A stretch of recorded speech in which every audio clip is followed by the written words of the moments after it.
She was walking to school on October 5th, like thousands of children do every day, just down the street from her home. Something that should be safe, protected. But there was a monster in her path. By his own words, by his deeds. Someone who we know,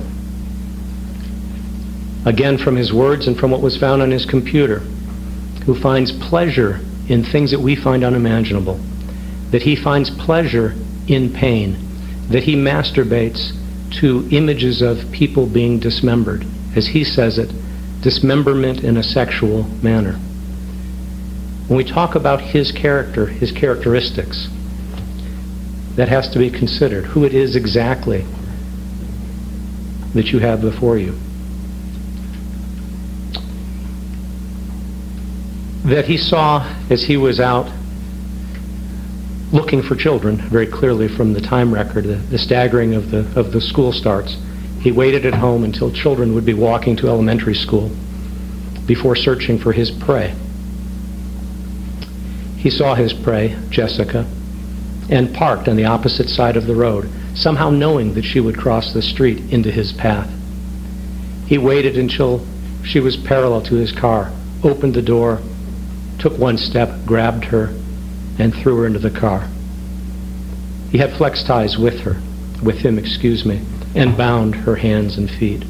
When she screamed, as her mother had trained her to do, he told her to shut up. She asked if she would ever see her mother again. And this callous young man lied to her, told her that she would. But as he said, he knew she was dead the moment he pulled her into the car, because that was his plan. Just as he said that was his plan with the jogger, that had he succeeded, he would have killed her and dumped her body in the mountains in a sulfur pit. That was his plan from the beginning with Jessica, because he is someone who derives pleasure in pain. He derives pleasure from dismemberment. The dismemberment served no purpose. His nonsensical story that it was to dispose of the body makes no sense.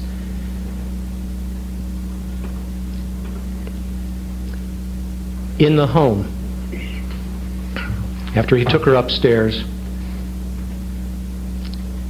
he forced her to take off her clothes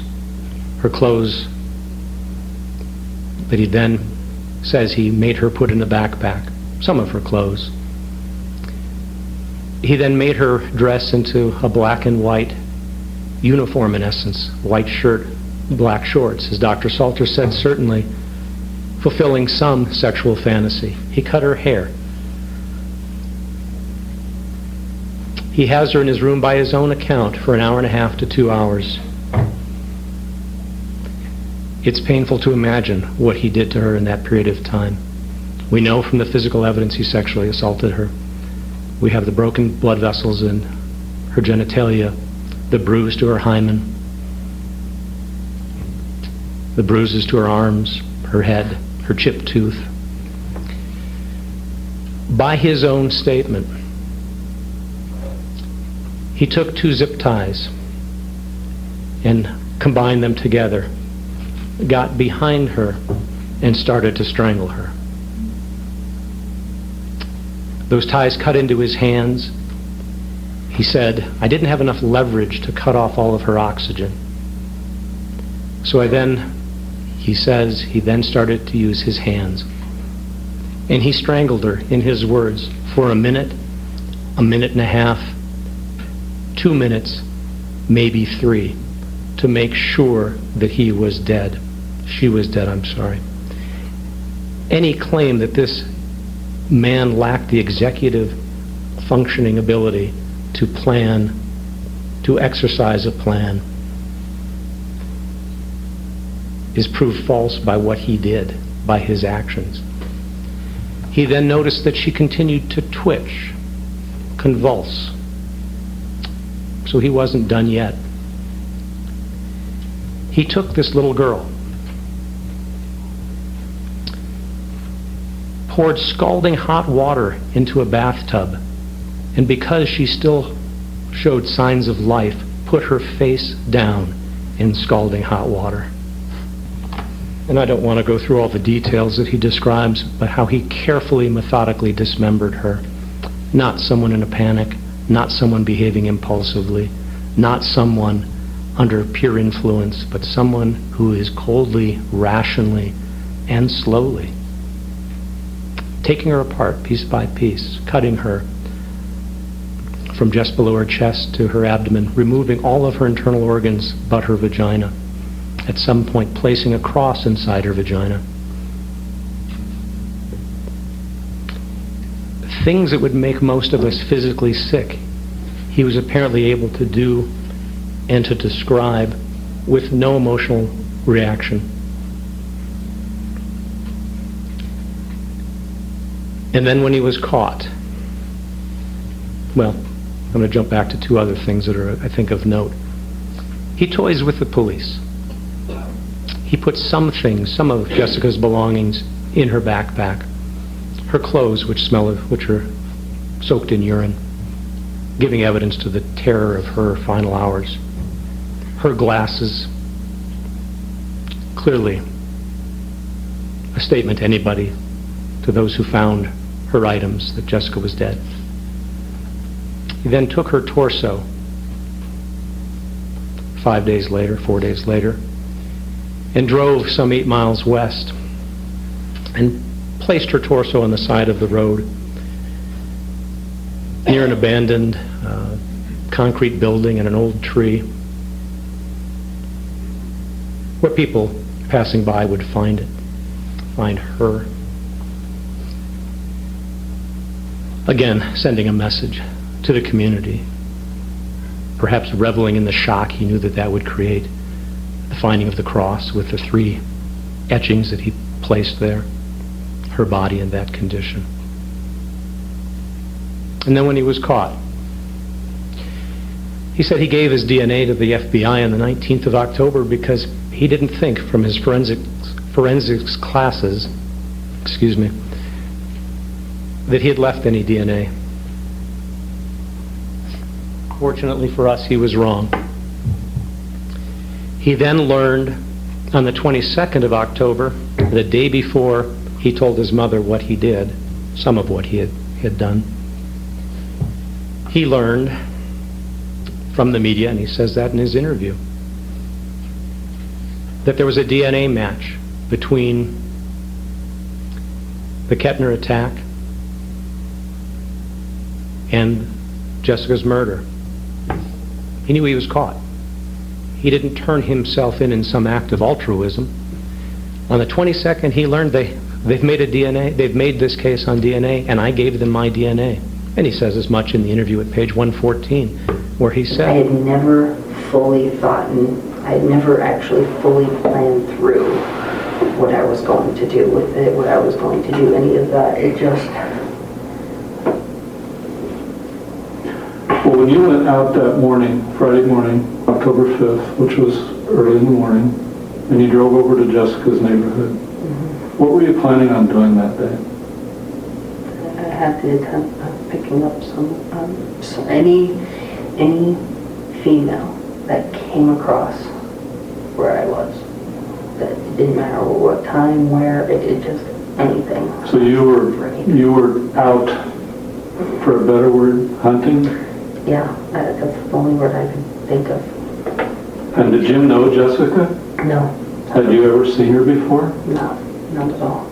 She was wrong place, wrong time. It was all random. It was... You didn't stop the neighborhood or go over to that neighborhood and was looking for her? Mm-hmm. Have you been out before looking for somebody? I had gone out before hunting, as you would call it, and I had never even remotely gotten close to anything or even been able to...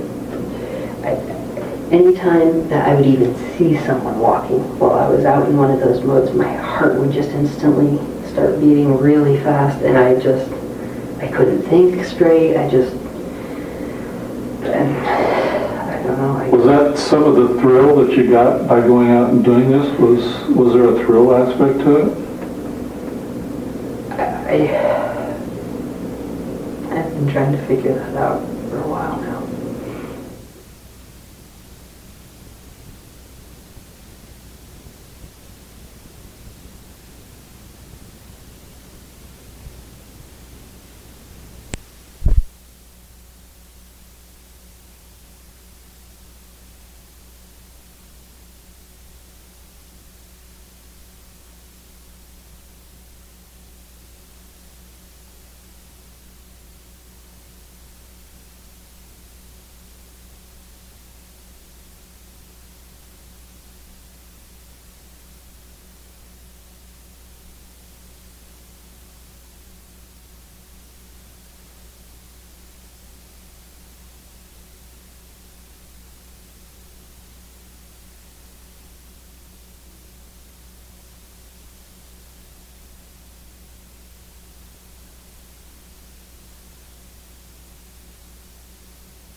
You say in your report that his account of what happened is missing pieces. Is that right? Oh, yes.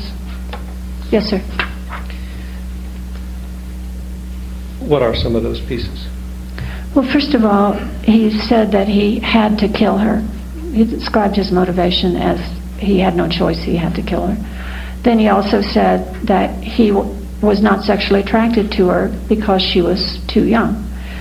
So but the question is, if he didn't kidnap her specifically to kill her or to rape her, he left no motivation for abducting her. What was the point in abducting her in the first place if you weren't sexually aroused by killing her and you weren't sexually aroused by raping her? So he denied any motivation for the attack. He also, we know that he left out any reference to sexual excitement in the killing or dismemberment, and yet we know from what he watched that he masturbated to snuff films and he masturbated to dismemberment. He talks about viewing pornography that shows. He talks himself in the interviews about the fact that he masturbated to killing and dismemberment, and that he got a high from it. Well, he killed and dismembered her, and we have, I don't believe, any logical motive for the dismemberment except the sexual thrill that came out of it. You note that he said that he masturbated to dismemberment in a sexual manner, that is, dismemberment of somebody that was in a sexual manner. What did you make of that statement? Those two things, sex and dismemberment, don't go together for the rest of us. There is no such thing for most of humanity as a sexualized dismemberment. So what that tells me is that he specifically linked the dismemberment that he was watching to a sexual thrill. Someone by what kind of pornography they watch. And if you look at his searches for porn, and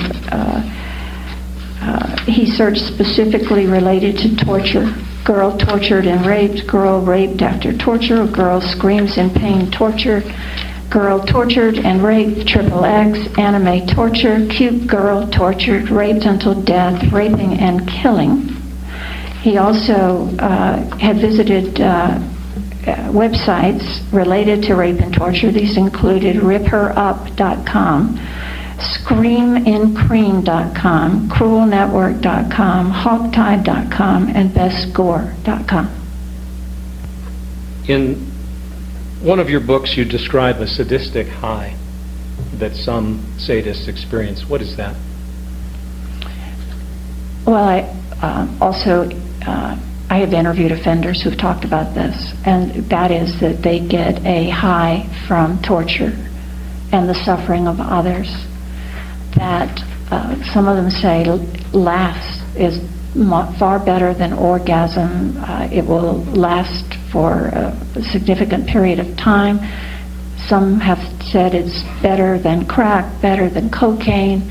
They get, as I said, a kind of reverse empathy. Instead of feeling badly for the person, they get an adrenaline rush and a personal high from it. Do they frequently refer to it in exactly those terms, as an adrenaline rush? Yes, sir. In your experience, do some of these offenders, do they describe needing more and more violence to reach that same high? Yes, sir. That's a well-known characteristic of stick offenders, is that they habituate to a certain level of pornography or behavior, and it no longer works for them, so then they seek out more and more violent pornography to maintain that high that they get. And what about their behaviors? Eventually, for some of them, pornography is not enough, and their behaviors, they start acting out the behaviors in real life. In your report, you note that Austin Sigg said that he felt an adrenaline rush after the Kettner attacked, and that he described it as overwhelming him, and that it overcame his fear. Did that mean anything to you? But that is very much in keeping with what I've heard from other sadistic offenders. He talked about it being a physical response, the adrenaline rush that he felt. Again, is that characteristic of the sadists that you've interviewed? That is characteristic of this type of offender.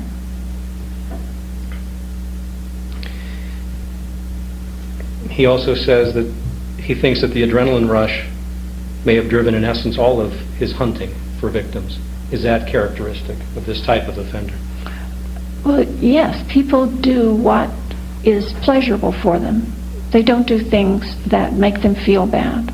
So what he describes is very familiar to me, which is once having tasted this adrenaline rush, he wants to have it happen over and over again. And just the fact of anticipation, of fantasy, of hunting, and he said, I believe that it was a perfect word for it, all of that will induce this kind of high.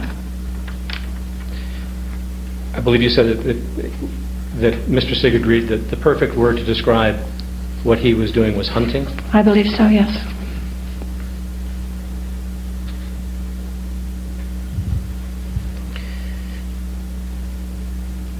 Can you always accurately determine an offender's thoughts from their statements? No. An interview with the police, an interview with others, is that always an accurate insight into what they're thinking? No. Sex offenders and killers, in my opinion, will often reveal the tip of the iceberg. They'll reveal either what they got caught for, what they can't deny, or what they think is not so bad. What they keep hidden are the things that they think are worse, and that they don't want anyone to know about. She was an amazing little girl. Her light touched so many people, and it was snuffed out before her time. She was an amazing little girl. Her light touched so many people, and it was snuffed out before her time. She was an amazing little girl. Her light touched so many people, and it was snuffed out before her time. She was an amazing little girl. Her light touched so many people, and it was snuffed out before her time. She was an amazing little girl. Her light touched so many people, and it was snuffed out before her time.